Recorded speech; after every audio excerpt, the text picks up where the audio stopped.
Alright guys, today we're going to talk about the Prisse Papyrus.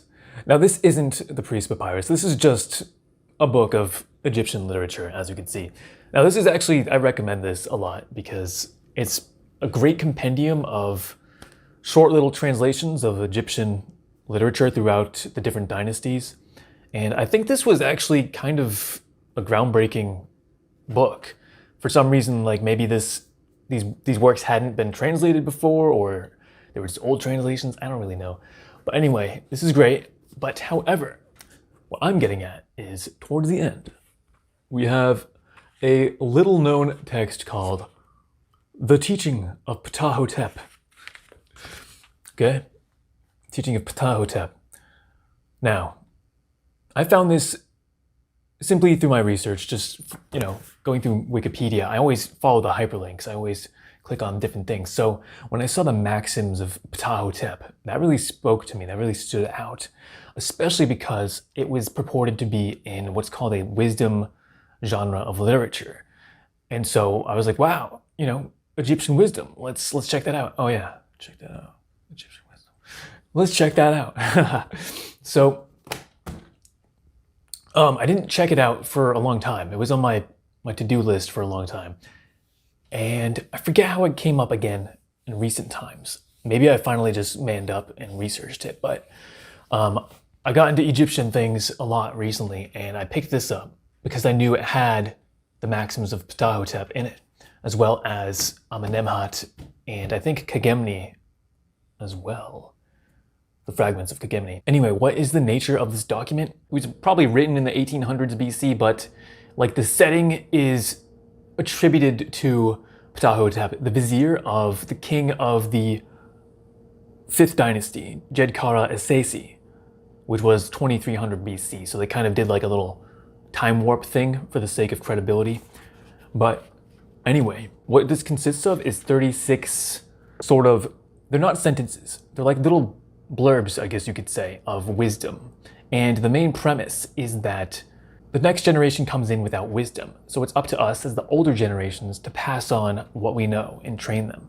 So particularly of interest in this ancient time is proper speech, correct, skillful speech, as well as just knowledge and wisdom in general. And so you'll see a lot of the maxims pertaining to how to skillfully deal with people of different statuses, depending on what your own is and who you're talking to.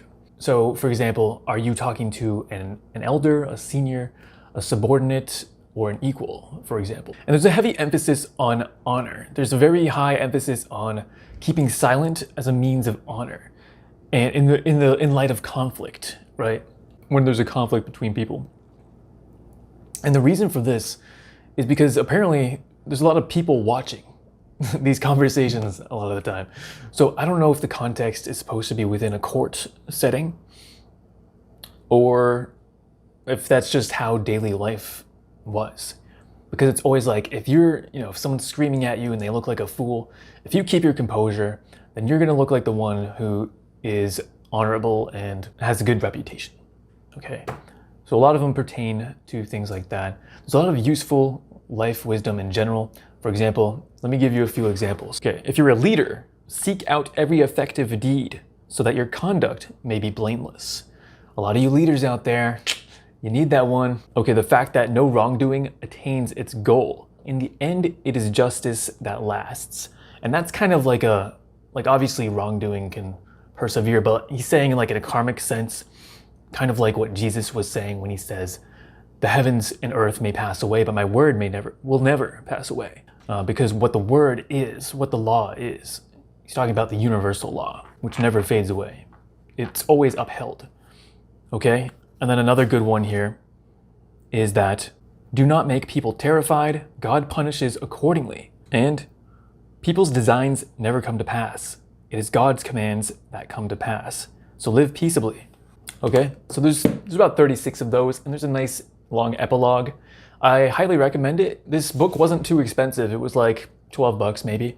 But, if you want to get your hands on the Maxims of Ptahhotep and some of the other wisdom literature, then this is a good way to get it because, they're not too long. They're like 20 pages each.